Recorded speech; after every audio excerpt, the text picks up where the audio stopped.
friends, welcome to Changing Tracks. How are you? Today we have with us Joseph Caraway.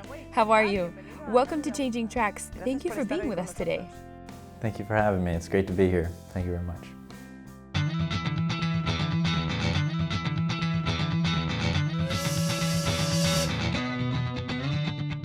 Okay, so could you introduce yourself? Tell us where you're from, how old you are, if you want, your name, what you're doing, things like that. I'm Joseph Caraway. I'm 27 years old. I am in my second year of theology at the North American College in Rome, studying theology. I'm from Louisiana, the Lake Charles Diocese. My home parish is St. John the Evangelist home parish. So tell us a little bit about your parents, your siblings, childhood, your life in general. Were you always Catholic, or did you receive the faith later on? So I grew up in a family, mom, dad, an older brother, two older sisters, and then myself. I was the baby of four. They say I'm the favorite of the family. I don't believe them. I don't think I'm the favorite. Great family. We grew up Catholic. I was a Catholic family. I was a cradle Catholic. We were in a small country town. I grew up on a farm, so I was always running around in the trees, into the gullies and the canals, working cows. That was my childhood growing up. We would always go. We were very faithful Catholics, but I wouldn't say that we were devout Catholics. We always went to Mass on Sunday. That was an obligation. It was a 7 o'clock Mass. Actually, whenever I was really young, it was a 6 o'clock Mass, 6 o'clock in the morning, because we were a farming community, and a lot of the farmers had to get up early, go to Mass, because during the crop season, they had to cut all the crops and they had a limited time. So we were always up early in the morning on Sunday for Mass. That's how it was. We didn't have an option. And when I was a little kid, I wouldn't say I was a bad kid, but I was certainly all boy. I was outside. It was hard to get me inside. I was outside when the sun rose, and I came back in whenever Mom made me come in to eat dinner. That's just the way it was. But growing up, I always was told by the priest, by ladies in the church, oh, you need to be a priest one day. You need to be a priest one day. I mean, I was little, probably 4 or 5. They would always tell me these things, and I was not set on it. But I was conflicted because so many people were telling me this. I thought I had to be a priest when I got older. So I go to Mom one day and I said, Mom, do I have to be a priest when I get older? She said, no, you can be whatever you want to be. And I was so relieved. I said, this is great. I can still be a superhero, like I can still be Batman or Superman. As a 5-year-old, you're thinking of all these things that you want to be when you grow up.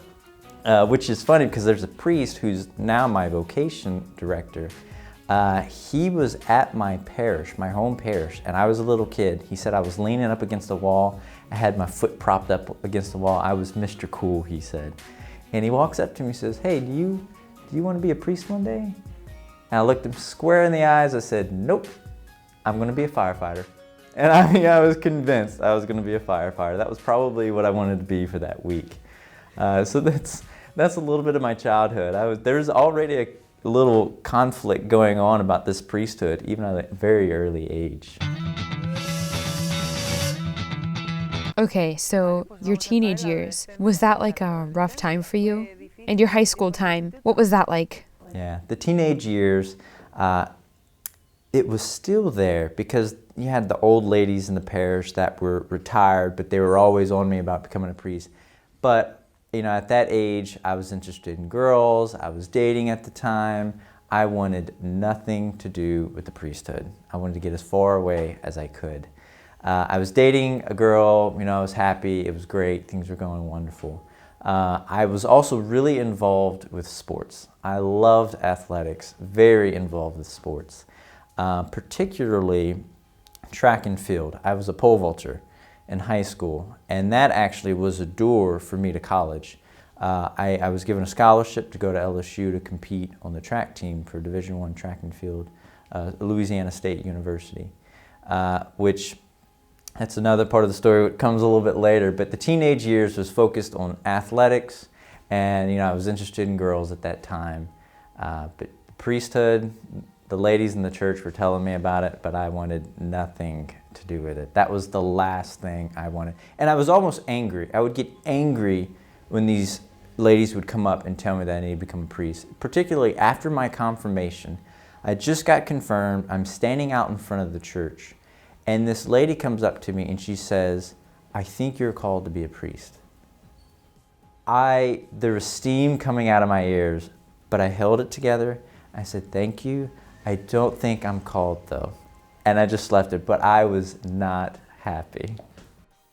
Okay, so you were dating a girl, very involved in sports. Did that kind of take up the place of God? Did it push him out at that moment? It's starting to push him out. I'm still going to Mass because I'm living with my family. I still pray as a family every night. Before I would go to bed, my family would all come together and we would pray together. And we would all go to Mass on the weekends together. So it was part of our routine, so it was there. But it was just something that I was checking off the list that I had to do. But I was focused on sports and my girlfriend. That was my priority at that time. That's all I wanted to focus on. And that carried into college. When I went to college, I was still dating the same girl. And I was in sports, but I would go to Mass on Sunday only because I was afraid my mom would find out that I wasn't going. If she found out that I wasn't going to Mass, I was in big trouble. So I would go mostly just because it was the obligation and I had to go there, but that was about it. Your time in college, how was it? Did you continue doing sports? How was that? I mean, what was the sports environment like in college? Did it allow you to practice your faith? Going into college, the sports, being involved with athletics, doesn't lend itself to a strong faith environment. There's very good people and I had great friends there, but a lot of them were not focused on Christ.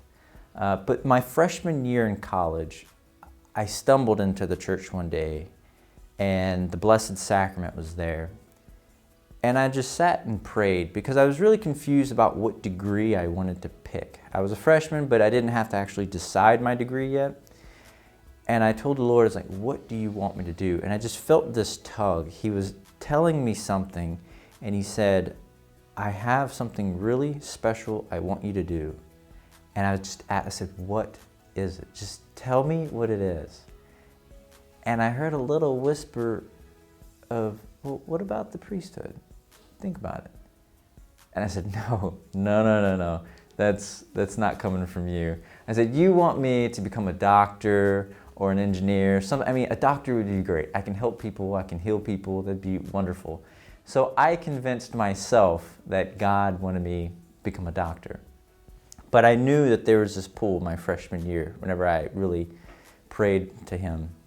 But then college sports and that whole lifestyle for the next 2-3 years, it was all about track, all about athletics, and just keeping my grades up to get into medical school after I was done in college and graduated. So that was the focus. But then my junior year, I met a guy on the football team who is a great Catholic man. He invited me over to the Catholic Center with all the Catholic group, the Newman Center. And he said, "Just come over, come study. It's a great place to study." So I went and I was studying and I sat next, at this time I wasn't dating anybody. So I sat next to a pretty girl and I was like, "Hey, this is a great opportunity. I can sit next to her and study." Well, she gets up and she says, "Will you be here for a while?" I said, "Sure, how long?" She said, "Probably about an hour and a half I'm going to be going." I said, "Well, where are you going?" And she said, "I'm going to Perpetual Adoration Chapel because I have a holy hour to pray." And I knew what adoration was, but I didn't know what a perpetual adoration was. I said, "Well, what is that?" She goes, you know what that is?" I said, "Not really." She said, "Why don't you come with me?" And I said, "Great, sure." I was like, man, this is the first time I've met her and she's inviting me to go hang out. This is going just as I planned. And we go and we end up at this adoration chapel and the Blessed Sacrament's there. And I know, what to do, so I'm there, I'm praying. And I'm sitting there praying and I was like, this is really good. It's been a while, this is really good. And then on the ride back, I said, can I come with you next week? I've really enjoyed this. So one, I enjoyed it, and two, she was cute. So it was a win-win. And after about 3 weeks of this, I'm sitting in the chapel and I'm praying, and the Lord just tells me, why don't you come to me more often? Why don't you come to me more often? And we're driving back, and she looks at me, she says, I'm graduating and I'm leaving college. Will you take my holy hour for me? And I wanted to say no. But I knew the Lord was asking me, take this hour and spend it with me so you can spend more time with me. And I did. So nothing happened with that girl? No. She graduated, she moved on. We're still really good friends today. She's married, she's got a little kid right now. She's doing great. Okay, so what happened next? Did you realize what was going on in your heart? Did you know what you had to do? So my junior years, whenever I had this holy hour, I was praying once a week. I was going to the Adoration Chapel, and it was just rooting me, and I was slowly starting to grow. I was asking more questions. I was reading scripture. So these questions just kind of started to poke at me, and I was growing a little bit in my faith because I took things for granted growing up, and I was like, I want to know the answer to these questions, because there were guys on the track team that were asking me questions about God, about faith, and I didn't really have a good answer. So this holy hour, I was spending time kind of as a study hour. I was reading things. But my senior year in college, I'm doing all the applications for medical school. I go for an interview at the medical school. The interview goes great. It goes really well. And I saw that the door was wide open to medical school. I had the application, I just had to go. And I was not at peace with it. I called Mom and she said, well, how'd the interview go and everything? I was like, it went really well, but I don't think I want to be a doctor. And there's a long pause on the phone. She said, what do you mean you don't want to be a doctor? You've been trying for 4 years to get into medical school, and now everything looks like you're going to get in. I said, I don't know. I'm not happy with this decision. I was working so hard to try to achieve this goal, but it's not really what I was happy about, or what I was going to get peace about. So I held on to my application, and I went back to graduate school after I graduated college. And I took that year, and I was going to daily mass, because I said, look, I'm not happy, Lord. I know if I'm going to be happy, I've got to do what you want me to do. Tell me what you want me to do. And I'm going to give you this year. I'm going to go to daily mass. I'm going to pray more holy hours. I was praying 3 or 4 holy hours a week. I said, here's your opportunity. Let me know, please. And that was a big discernment year, and a lot of things kind of took place through that year. But that was the conflict with where I was going and where the Lord was kind of pulling the reins back and saying, wait a second. Don't lose me. I'm still here. And where you're going, I'm not going to be there. So I want you to come follow me somewhere else. You said a lot of things took place during that year. Could you name a few? So a few, I was looking for a sign. Maybe it was a weakness in my faith. I was like, give me a sign, like make it clear. It has to be like a big billboard sign, very obvious. And he was sending me things. There was this one lady randomly called me, a friend of my mom's, and she calls me, and I missed the phone call, so I call her back. And when she answered, I said, hey, this is Joseph. And she says, hey, are you becoming a priest? I said, I guess I can, but I said, why would you think that? And nobody at this time had any idea. I didn't tell a soul that I was thinking about the priesthood. She said, I had a dream last night, and you were celebrating Mass, you were all in the vestments, or you becoming a priest? And I just kind of played it off, like, no, whatever. So that was kind of a little sign, but I wasn't convinced. I was not convinced. That wasn't enough for me. But my yes moment came. I was late for Mass one Sunday. I couldn't get a parking spot, so I get into Mass, I kneel down real quickly, say a quick little prayer, and then the procession starts. And I stand up and I'm looking, and there's this little boy. It's probably his first time serving Mass, and he's carrying in the crucifix. And he's got this big smile on his face, but he's trying to hide it. He's trying so hard to hide the smile, but he's just beaming with joy.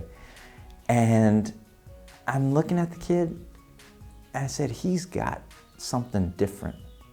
That kid, it's clear, he's called to be a priest one day. It's written all over him. And then all of a sudden, the Lord just flashed a mirror right in front of me. And he said, that's what all those people saw when you were a child. They saw it, and it was clear, and they told you that. Trust me. And I was starting to tear up in the pews, and I just said, yes, I'll do it. I don't know how this is going to work out, but I'll do it. So I had some things to work out at that stage, because I said yes, but I was also dating a girl at this time, and I was very serious with this relationship. So what happened there? So there was talk about, when we were going to get married and things like that. So it was the next step in our relationship, and it was serious. She had everything. She was beautiful. She was smart. She wanted a family. She was Catholic. On paper, it was exactly what I always wanted. And I truly loved her. I really did. But the Lord was giving that to me and saying, like, yes, this is beautiful. A family is beautiful. It's a gift, and you can have it. I will be happy if you take it. But I'm also showing you the priesthood, and I want you to choose. And I was able to say yes well, because I saw what marriage was like, and I saw how beautiful marriage was. And it made it hard. It made it very hard to say yes to the priesthood, but it made the priesthood that much more special, because I knew that according to the eyes of the world, I was taking the lower road, where everybody else said, go be a doctor, get married, have kids. And to the eyes of the world, becoming a priest didn't make sense. And it didn't make sense to me at the time. But I knew that the Lord was inviting me and asking me to do it. So he gave me the two options, and it made the yes hard, but it made the yes worth it. When you told your family, how did they react? How did your friends react? And the girl? So when the girl reacted, when we were dating, she actually told me one time, if we don't make it, you're going to become a priest. And I laughed. I said, you're crazy. You know that means we have to break up, right, if I become a priest. And she said, yeah, but I don't know, I think you might become a priest one day. So when I ended up telling her, she goes, yeah, I saw it. She was okay with it. We're still good friends today. She's married now. But it was a good thing. And we broke up, and it kind of took some time to heal. But my family, on the other hand, and my friends, I didn't tell them anything until I started the application and I was finished with the application. My family, I had my home pastor tell my parents. I wrote a letter, and I gave him the letter, and he lived about a mile from my parents. So I went over to his house and said, can you hand deliver this letter? So he hand delivered the letter to my parents and just left. He said, here, this is for you, and he ran out the door and took off. So I gave him about 45 minutes to kind of take it in. And I show up at the house, and they're both crying. And Dad walks over to me, and Dad says, are you happy? I said, yes. And he said, okay. And that was all he asked. From then on, he's been very accepting. My mom had about a week of questions. So Mom and I sat on the couch countless hours and nights talking about just the priesthood. And I had a long time to think about all these things. I was really serious about marriage, so there was a lot of things I was thinking about. And she asked a lot of good questions, and I had answers for them. And she was, after that week, she says, I'm convinced, and I'm very supportive. They were happy about the priesthood. That was no problem. They thought that I wanted to be a doctor, and then all of a sudden I changed. They just wanted to make sure that I was okay with it. And my siblings, my brother and my two sisters, when I told them, they were happy for me. There was no conflict there. They were very supportive, and yeah, to this day, they're very supportive. Okay, so you filled out the application, and after that, it was direct, or did you have any struggles? So I filled out the application, and they accepted me. I went into seminary, and seminary wasn't quite what I was expecting. I go in, and there's just a lot of great guys. They're just like me. I thought I was going to be the only one that was like me. I don't know. I didn't know what to expect. So I get there. These guys are awesome.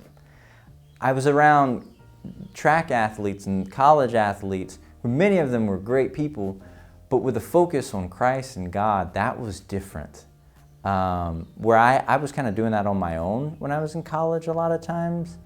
And here, I met friends that were challenging me in my faith, and I felt way behind. And I honestly, I probably was way behind some of these other guys. So it was hard adapting to the seminary at that time. And especially my bishop had asked me to do a master's in philosophy before I studied theology. And I had no background in philosophy, so I was really playing a lot of catch up with philosophy. So it was very stressful, 2 years of studies with philosophy, very rigorous and intense. And it was completely changing. You know, I had to pray the Liturgy of the Hours. I was doing a holy hour every day. I was doing these difficult studies in a topic that I wasn't familiar with. But I just ran to the chapel constantly and saying, Lord, I cannot do this. You put me here, you gotta help me to do this. And sure enough, he always gave me the grace to do what I needed. And a lot of times he gave me more than I expected. Because I would see a situation, I was thinking, this doesn't make any sense. And then all of a sudden I stick through it, and it comes out way better than I was expecting. To finish up, because we have no time left, if there's somebody who's in your same position, they have to choose between two good options in their life, what would you say to them, or how would you help them to decide for God? I would encourage them not to be afraid of the unknown. I was afraid of the priesthood because it was unknown to me. I didn't understand it, but I knew something was pulling me towards it. And it's been a gift. And with myself, there's a lot of unknown to myself that I'm coming to know myself better. And I'm scared to put myself in situations. And I'm scared to know myself better because the Lord knows me better than I know myself. And He's revealing myself more and more at this time through seminary as I'm growing with Him. He's allowing me to see myself and to love myself. Because there's things that if I would have seen this about myself 5 years ago, I would have been embarrassed and ashamed.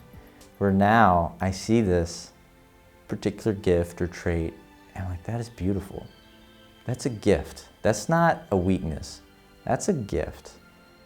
But I was afraid to see the gifts that God was giving me because I wanted the gifts of the world, and He was showing me that it's not the gifts of the world that help you to understand and know yourself and to be joyful. But He said, I can show you who you really are and how I made you. And that's the gift. That's where the joy is going to come. And you can grow and love me more and more in this relationship. Thank you. Thanks for your testimony. No, thank you for having me. It was great to be here. Thank you all very much. I appreciate this.